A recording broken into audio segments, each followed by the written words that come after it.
हम दरिया के बेड्स में सोसाइटीज़ बनाते हैं और ये जब तमाम तर चीज़ें हो जाती हैं फिर हमें बताया जाता है कि देखिए जी हमने सब कुछ साफ़ कर दिया है, अब हम दोबारा हम लोगों को खाना प्रोवाइड कर रहे हैं, हमने फैसिलिटेशन डेस्क बना दिए हैं, जिसको जो चाहिए।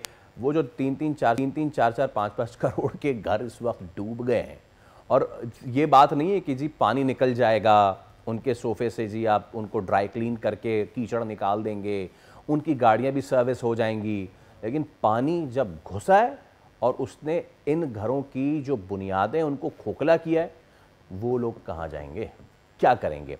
हाँ, यहाँ पे सवाल उन लोगों पे भी है कि जब कोई घर ख़रीदने जा रहा होता है, जब आप अपने उम्र भर की जमा पूंजी है वो लगाने जा रहे हैं, तो वो क्या चीज़ें फिर आपको देखनी चाहिए इससे पहले कि आप वहाँ पे बनाएं, उन रिहायशी सोसाइटियों में अपना मस्कन बनाएं। जब वो जगह ही रिहायशी सोसाइटी के काबिल ना हो, इस सूरत हाल में अब या तो बिल्डर माफिया अपने पैसे बना के आगे बढ़ जाता है और आम आवाम जो है वो फंस जाते हैं। अब आवाम मकान या ज़मीन की ख़रीदो फ़रोख्त में कौन सी अहम बातों का ख्याल रखें और जिनके मकानात इस सैलाब में डूब चुके हैं, उनके लिए क्या किया जा सकता है?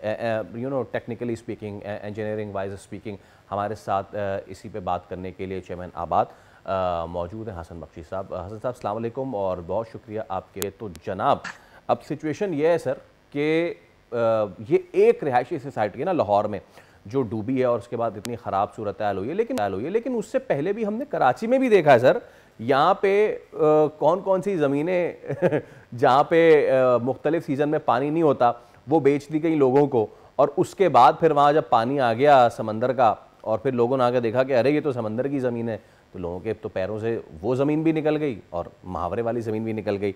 तो पहले तो मैं चाहूँगा as an expert, what happened in Lahore, ये क्या हुआ है, सबसे पहले तो ये बताइए। बिस्मिल्लाहिर्रहमानिर्रहीम, आपका शुक्रिया।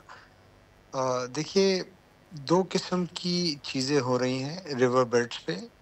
एक तो जो सिंध में आम है वो है इंक्रोचमेंट ऑन रिवर बेड्स, जहाँ पर लोग अपने मकान या अपना कारोबार स्टैब्लिश करते हैं और जब इस किस्म की कुदरती आफत उसमें बह जाती है। दूसरी जो आपने मिसाल दी लाहौर की, देखिए ये काम है रेगुलेटर का, टाउन प्लानर का, कि वो रिवर बेल्ट में की सोसाइटी को अप्रूवल ना दे, rather than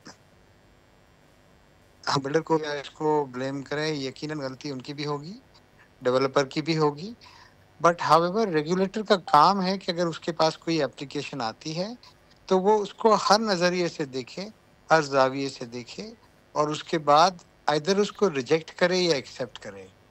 once regulator accept करता है तो इसका मकसद ये तमाम उसकी चीज़ें चेक हो चुकी हैं।